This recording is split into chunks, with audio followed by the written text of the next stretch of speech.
everyone, I'm Frilly Nurul Siva. You can call me Frilly. Di sini saya akan membagikan beberapa materi bahasa Inggris. Untuk kali ini, saya akan menjelaskan recount text.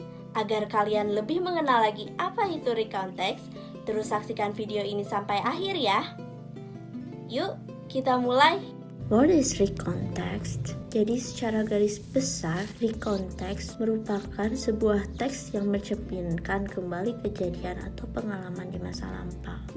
Tujuan dari recount text ini yaitu to retell past experience atau menceritakan kembali kejadian masa lampau dengan tujuan untuk memberi informasi dan atau menghibur pembaca yang membaca tulisan ini. Recount text memiliki beberapa jenis teks yang bisa digunakan untuk menulis, disesuaikan dengan tujuan dari tulisan itu sendiri. Macam-macam jenis recount text itu sebagai berikut. Pertama, personal recount. Personal recount ini adalah recount text yang berfungsi menceritakan tentang pengalaman pribadi si penulis. Lalu yang kedua yaitu factual recount text. Factual recount text adalah recount text yang berfungsi untuk menyajikan laporan peristiwa yang benar-benar terjadi, seperti laporan percobaan ilmu pengetahuan atau laporan kepolisian. Dan yang terakhir yaitu imaginative. Imaginative adalah jenis recount text yang berfungsi menyajikan sebuah cerita imajinatif lalu menuliskan peristiwa atau kejadian yang telah terjadi. Ciri-ciri dari recount text yaitu menceritakan peristiwa masa lampau yang sudah terjadi, menggunakan kalimat past tense, menggunakan kata hubung,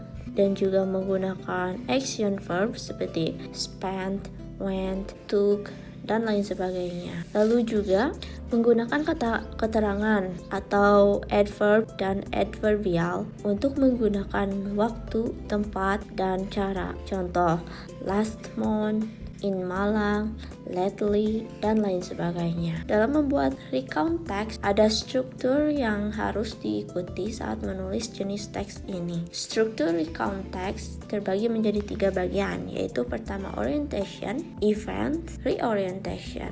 Untuk orientation sendiri merupakan tahap yang pertama. Penulis diminta untuk memberikan sebuah pengenalan berupa informasi mengenai siapa, kapan peristiwa atau kejadian itu terjadi di masa lalu. Di dalam bagian ini, penulis diharapkan untuk memberikan pembaca informasi yang diperlukan untuk memahami keseluruhan dari teks. Contoh, yesterday I stayed the night at my friend's house, Delia, with my other 3 friends, Amanda, Tiara, and Clarice. Delia's house is so pretty. It has a big garden with a lot of kind of flower and a big swimming pool. Di sini sudah terlihat jelas bahwa terdapat informasi siapa itu I, my friend Delia, Amanda, Tiara, and Clarice. Lalu di mana? In Delia's house. Lalu kapan? Yesterday. Selanjutnya yaitu events. Di tahap kedua ini, penulis dapat menyampaikan atau mengisahkan kejadian atau peristiwa yang terjadi.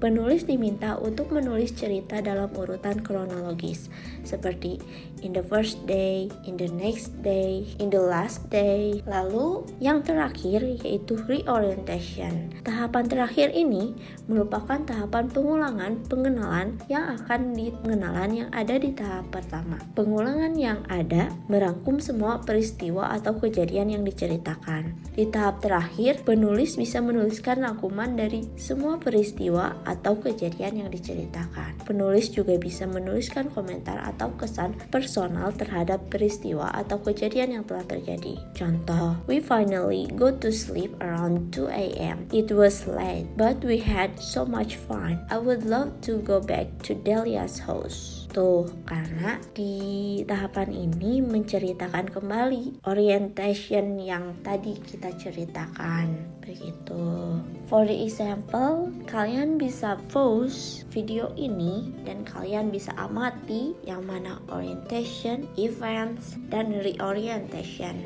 Wah, waktunya udah habis nih. Mungkin sekian yang dapat saya jelaskan. Mohon maaf nih kalau misalnya banyak sekali kesalahan dari video ini. Mohon dimaklum ya. See you.